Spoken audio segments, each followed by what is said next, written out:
இதுவரை கூட்டணி சின்னம்மாவிடமிருந்து கூட்டணி இணக்கமான பதிலை எதிர்பார்த்திருக்கின்றோம். அதே வேளையில் தனித்து போட்டியிட தயார் நிலையில் கட்சி. தென் மாவட்டங்களிலே அகில இந்திய ஃபார்வர்ட் பிளாக் தனித்து 60 தொகுதிகளுக்கு மேல் போட்டியிடும் என்பதையும் ஓகே. அனைத்து பத்திரிகையாளர் நண்பர்களுக்கும் வணக்கம். அதாவது வருகின்ற 2026 தமிழக சட்டமன்ற தேர்தலில் ஃபார்வர்ட் பிளாக் இயக்கம் ஒரு முக்கியமான ஒரு கட்டத்தில் இருக்கு. நான் சரவணகுமரன் ஐஆர்எஸ், ஃபார்மர் ஐஆர்எஸ். நான் முன்னாடி உங்களுக்குலாம் தெரிஞ்சிருக்கும், நான் பிஜேபியில் மாநில செயலாளராக தொடர்ந்து பணியில் இருந்தேன். ஃபார்வர்ட் பிளாக் இயக்கத்தோட எண்ணம், எங்கள் தேசியம் தெய்வீகங்கிற எண்ணத்துக்காக அன்னைக்கு எங்களுடைய தேசிய பொதுச் செயலாளர் தேவராஜன் அவர்கள் முன்னிலையில் தேசிய செயலாளர் சுரேஷ் அண்ணன், ஜெயராம் அண்ணன், நம்ம மதிப்புக்குரிய முத்துராமலிங்க அண்ணன் தலைமையில் நம்ம தேசிய நம்மளுடைய ஆல் இண்டியா ஃபார்வர்ட் பிளாக் இணைஞ்சு அரசியல் பணிகளை தொடங்கியிருக்கிறோம். ஒரு இக்கட்டான ஒரு டைட்டான சிச்சுவேஷன் தான். இப்போதைக்கு நாங்கள் என்ன யோசிச்சிருக்கோம்னா, எங்களுடைய மத்திய அமைப்புடைய அறிவுறுத்தல் படி ஒரு இணக்கமான கூட்டணி. இப்போ நீங்களாம் பார்த்துருப்பீங்க செய்தியில், மதிப்புக்குரிய சசிகலாமாவை எங்களுடைய தேசியாளர்கள்லாம் பார்த்தாங்க. ஒரு முதல்ல நட்பு ரீதியான சந்திப்பு. ஏன்னா ஒருத்தன் கட்சி ஆரம்பிச்சிருக்காங்க தமிழகத்தில், ஒரு பெரிய தலைமை, அவங்கள பார்த்து நட்பு ரீதியான ஒரு சந்திப்பு, ஒரு வாழ்த்துக்களை தேசிய பொதுச்செயலாளர் சொல்ல சொன்னார். அதை சொன்னதுக்கப்புறம் எலெக்ஷன் நேரத்தில் டீ சாப்பிட்றோட சேர்ந்து அதையும் பேச வேண்டியிருக்கோம். ஸோ அந்த தொடர் சந்திப்பில் ஒரு இணக்கமான சூழ்நிலை உருவாக வாய்ப்பு இருக்குது. அது நடக்குமான்னு எங்களுக்கும் தெரியாது. அது வராத பட்சத்தில் இந்த கட்சியுடைய சிங்க சின்னத்தில் அவர் கட்டுப்பாட்டுக்குழு தலைவர் சொன்ன மாதிரி 60 தொகுதியிலையுமே ஃபார்வர்ட் பிளாக்கு தனித்து களம் காணும். சிங்க சின்னம் மக்களுக்கு கொண்டு போய் சேர்க்கிறது. ஏற்கனவே தெரிந்த சின்னம் தான். 1950 இந்த தொகுதிக்கே பிரச்சாரம் பண்ணாமல் ஜெயித்த தலைவர்கள் அந்த கட்சியில் உண்டு. ஸோ 60 தொகுதியிலும் நிற்க முயற்சி பண்ணுவோம். அவர் நண்பர் கேட்ட மாதிரி இது ஓட்டு யாருக்கு தெரியும் அப்படிங்கிற எங்களுடைய சிந்தனை இல்லை. எங்களோட சிந்தனை நாங்கள் ஜெயிக்கணும், எங்களுக்கு ஐடென்டிட்டி இருக்கணும். எங்களுடைய குரல் இங்க இருக்கிற தென் மாவட்டத்தில் இருக்கிற மக்களுடைய குரல் சட்டமன்றத்தில் எதிரொலிக்கணும். தென் மாவட்டம் நான் சொல்லும்போது அதிகபட்சமாக ஃபார்வர்ட் பிளாக் இங்கே அதை தான் ரெப்ரசன்ட் பண்ணுது. குறிப்பாக ஒரு தமிழ்நாடு முழுக்கவும் நம்ம மாவட்ட செயலாளர்களை போட போகிறோம் அடுத்து. ஸோ எல்லாருடைய எளிய மக்களுடைய குரல், எதற்காக நேதாஜியோட குரல், தேவருடைய குரல் சட்டமன்றத்திலையும் பார்லமெண்டத்தில் ஒழிச்சதோ அதே குரல் தமிழக சட்டமன்றத்தை ஒலிக்க வைப்போம். அதுக்கான முதல் கட்ட பயணமாக தனித்து நிற்கிறது இருக்கும். இன்னைக்கு ரொம்ப சந்தோஷமாக அனைத்து மாவட்ட செயலாளர்களுமே தனித்து நிற்க தயார் அப்படிங்கிற கோஷத்தை எழுப்பியிருக்காங்க. கூட்டணி வந்தால், ஏன்னா அரசியலில் தெரியும் கூட்டணி கணக்கு தான். பெரிய திமுகவும் சரி, அதிமுகவும் சரி, மத்தியில் ஆளுகிற பாஜகவும் சரி, எல்லாரும் கூட்டணிக்காக தான் செயல்படுறாங்க. ஏன்னா அந்த அரித்மெட்டிக்ஸ் முக்கியம் தமிழ்நாடு அரசியல்ல. இருந்தாலும் நாங்கள் அதே போக்கில் நாங்களும் கூட்டணியை பார்க்குறோம். ஆனால் அதுக்காக சளைக்க போவதில்லை. தேவைப்பட்டால் தனியாக நிற்போம். வேற ஏதாவது கேள்வி தான்.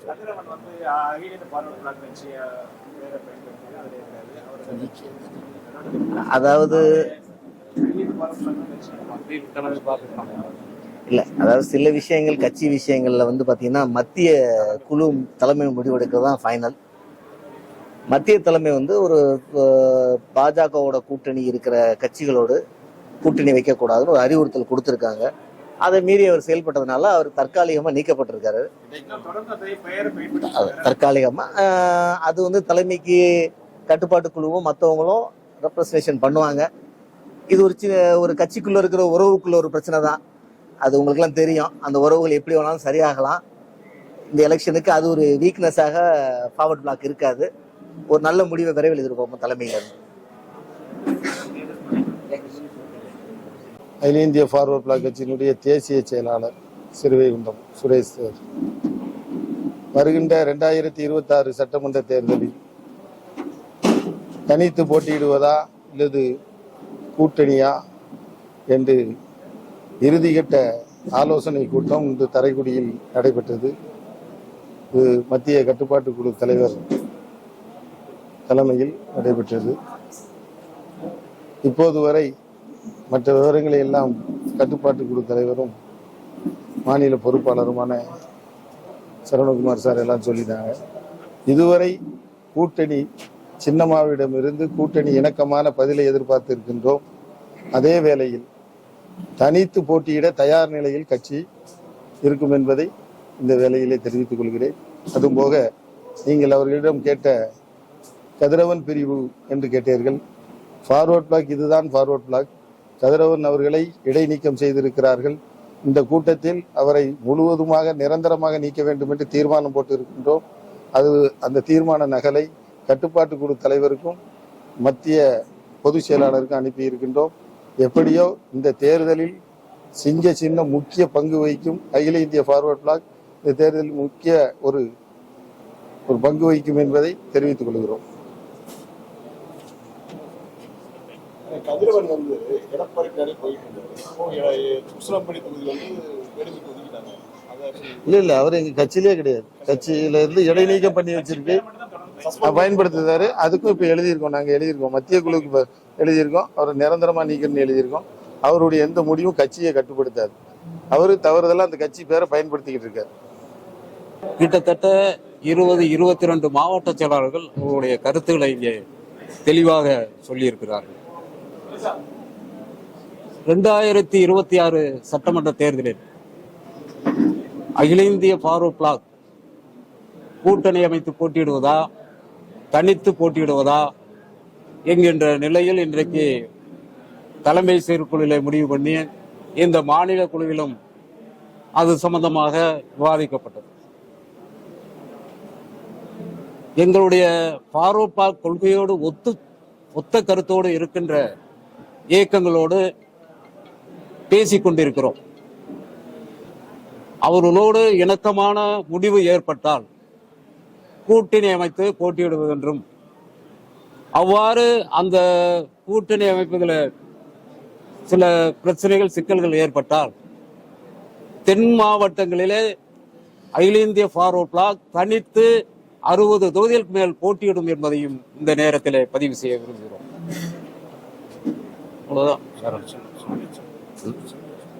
தனித்து சிங்க சின்னத்திலே போட்டிப்போம். இப்ப வந்துட்டு அதாவது தேவராஜ் சொல்லுவார், தேர்தல் என்பது ஒரு சண்டை வார் மாதிரி, அதுல ஒதுங்கி நின்று வேடிக்கை பார்க்க மாட்டோம், களத்துல நிக்கணும். சிங்க சின்னம் என்பது ரொம்ப நாளா அந்த சிங்க சின்னம் வெளியில வரல. சிங்க சின்னம் வெளியில எல்லா மாநிலத்துக்கும் எல்லா மாவட்டத்துக்கும் போகணும். அந்த அடிப்படையில் கட்சியினுடைய வளர்ச்சி கருதி நாங்க தனிச்சு போட்டிப்போம்.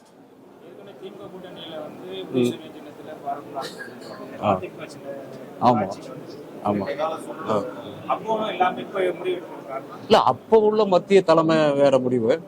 இப்போ மத்திய தலைமைக்கு அதாவது இப்போ நம்ம என்னன்னா, இந்த சட்டமன்ற தேர்தலில் சிங்க சின்னத்துல இருந்து ஒரு குறிப்பிட்ட ஓட்டு வாங்கின சிங்க சின்னம் காப்பாற்றப்படும். இப்படி இருக்கிற சூழ்நிலை நம்ம இந்த நேரத்துல சின்னது இதுதான் காரணம். வேற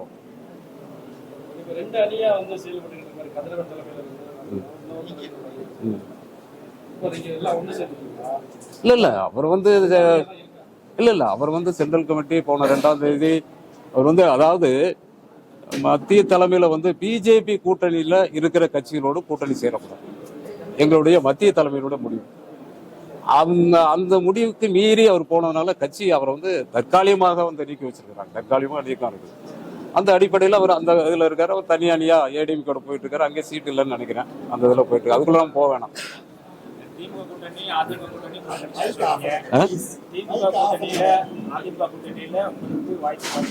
ஆமா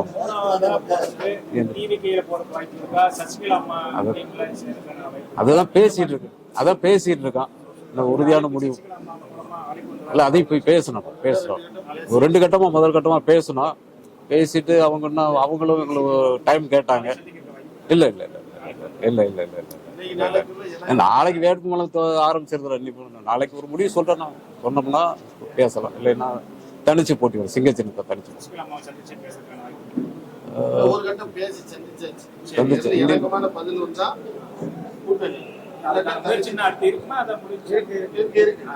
அப்படி ஒரு இணக்கமான சூழ்நிலை ஏற்படுத்துனா எங்களுடைய தேசிய தலைமை முடிவு போடும். அவங்களை கேட்டுதான் எதா இருந்தாலும் எங்களுடைய தேசிய தலைமையை கேட்டுதான் இறுதி முடிவு.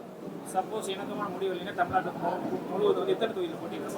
தொகுதிக்கு மேல போட்டு 50 தொகுதிக்கு மேல போட்டு நிச்சயம்.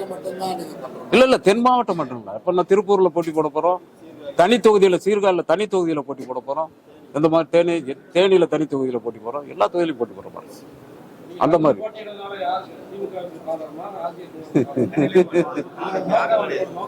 இல்ல, நம்ம நோக்கம் தான். நம்ம கட்சி வந்து எல்லா இடத்துலயும் தெரியணும். நம்ம வேற நோக்கம்லாம் ஒண்ணும் இல்லை.